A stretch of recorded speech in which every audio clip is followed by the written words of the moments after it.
Welcome to Beyond the Headlines. No. No. What? It's not Beyond the Headlines. The term wrap up this segment. But video segment that we're producing. Right out. No, I'm just kidding. There's no copyright problem. Beyond the Business, first edition. Today's a very special because we have a historical guest for KGNS wise. But everybody should recognize Janet from 550 Pizzeria. Hi. Welcome to the studio.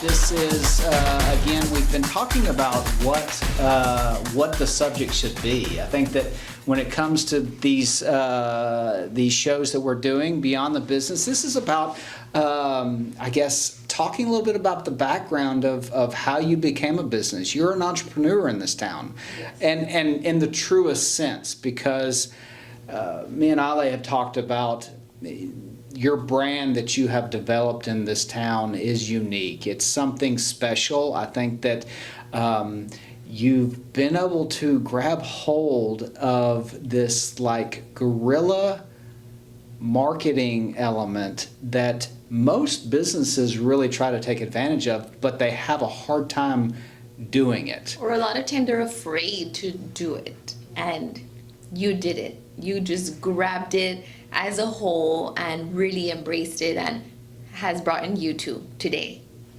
So tell us real quick, and not to bogart the microphone here, you tell us, how do you feel about the success that you've had so far in Laredo?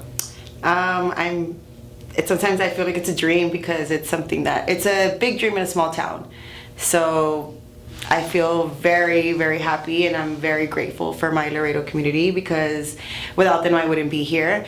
Again, it's something that I've always wanted. I had the dream, but it's like, how am I going to get there to do it? So, I mean, every time I walk into 550, I'm like, damn, I did it. I mean, there's still so much to go, but I'm doing it. You know? Yeah, and you've told this story several times, and I think that it's kind of a sign of what you've done when you have so many people wanting to know, hey, how'd you do that? What went into that? And so that's kind of what we're dissecting here. We do that for businesses too. You talk about the businesses want to do that guerrilla stuff. A lot of times you have a business owner that's focused on, how do I get my employees to do this, and how do I get my revenue to do this, and what's the price of this? And those are all the internal elements of building a business that, granted, you had to go through as well. Yes, oh yeah. But there has been a second side of you, the public persona, and the branding and marketing that you've done, and I think that says a lot about, I guess, your personality in the business. That's one thing you've been able to bring, right? Yes, it's been hard, but everyone asks me like, how do you do social media? And I'm just like, I started from home. It was very hard at the beginning because the health department was involved, so I couldn't really say that I was selling pizza, but I mean the word got around, and I just didn't stop marketing myself. And I always tell everybody, yes, you could be behind the scenes, but you cannot either. You have to still be putting yourself out there if that's what you really want. If you really want to put your name out there, like, don't be afraid. I was afraid too. Yeah. You know, I think about, I don't have a marketing degree. I didn't go to school to do this. You know, I literally worked in different jobs, and I would watch like, okay, that's not what I want to do. Like, I worked in so many different restaurants, you know, and I would see they're not putting their name out there. Why? You know what I mean? And I worked with somebody, and he would tell me like, dude, you're the face of my business, and it's mine. Wow. You know, and when they would ask for the owner, he would literally tell me like, oh, she's right here, and I'd be like, ugh.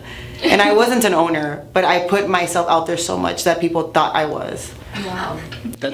You became the face of that, right? Yeah. Right. Mm-hmm. So again, you've worked here at KGNS a long while back. How long has it been? 2006. Okay, yeah. So it was a while back that you... I worked for about 14 years here. Oh, really? Okay. Yeah. Starting 2006. Yeah, I started 2006. So obviously you've been around the publicity side of what we do here, and so did that play a part in what you do as marketing wise on your own? Yes. So my dream was to be a restaurant owner and a journalist.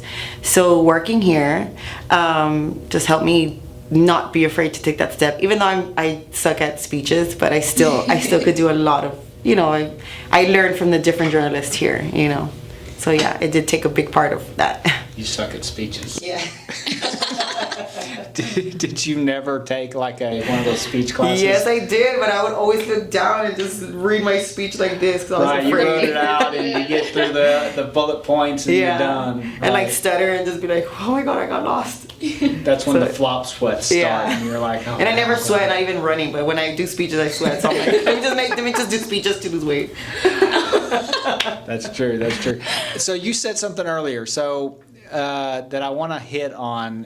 What we want to really kind of talk about is you building that business. What was it that made you want to start a pizza place?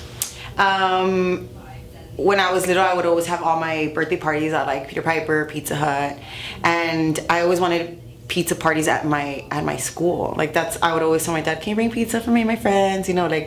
So wanting a restaurant, I didn't know. I was like, I would go to Olive Garden when I was small, and I would hear the white noise. White noise to me is like dishes falling, kids crying, and just different stuff going on in a restaurant. And I love that noise, And I would tell my dad, I want a pizzeria.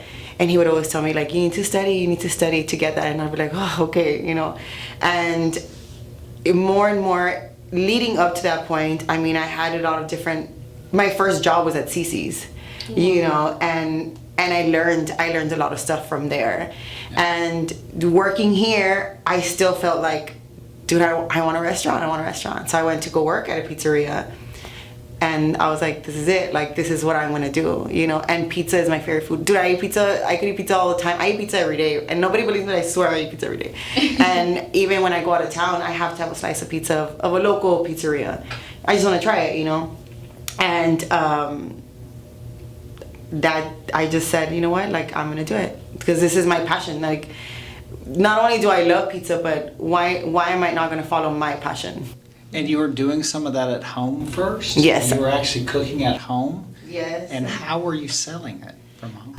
Sorry, health department, but yes, I would sell pizza from home. I started marketing myself. I would literally put 4 pizzas out, 4 different toppings. I would make 10-inch pies on it's called a rock box, so it's a wood-fired oven, or gas-powered, and I would just I would make dough from a KitchenAid, a small 5-quart KitchenAid, and I would literally sell out every day. I would make about 60 doughs a day, and I would work here. I actually worked here at Cajunist from 5 in the morning to 1 p.m. and then from 2 to 10 I would make pizza. I remember that. Yeah, and I would market myself, and I would take pictures, and I started getting busier. That I bought a shelf, and I remember putting pizza boxes and all my ingredients, and my friends actually took pictures. They have pictures of me when I'm like, I'm all busy and stuff, and like little by little, word got around. Like, I started making large. I remember telling my husband, like, I'm gonna buy a pizza stone and put it inside a grill, but a 14-inch to make large pies, right? And after that, it's like, it was insane. Like, after that, that I even messed up my air conditioner because of all the flour I would use. I had to buy a brand new AC. Wow, and is that what sparked that interest in growing bigger and getting your own location? Like that need to get more space and yes, because people would come sit inside my house to eat. I had police officers sitting inside, Border Patrol lined up. My neighbor asked me if I was selling drugs, and I'm like, no, because it looks shady. You have Border Patrol, state troopers, they're all lined Cars up. outside. And it's like, no, I'm not selling drugs. I'm selling pizza. Pizza. And he would tell me like, no wonder I could smell it. Like, I would smell it. And yeah, it took off from there. How many pizzas were you making in your home at a It's day? like I would make about 60 a day. Yeah, 60 a day. That is crazy. And when my location where it's at now, there was nothing there. It was just grass, you know. And I would always tell everybody, like, I want it there, and they'd be like, well, how, you know? And I would literally tell them, God's gonna provide for me, and He's gonna put it there. And well, look where I'm now. That's where you're at. Yeah. And like people tell me, like, okay, we can't tell you anything because now we understand your manifestation, because I believe that a lot.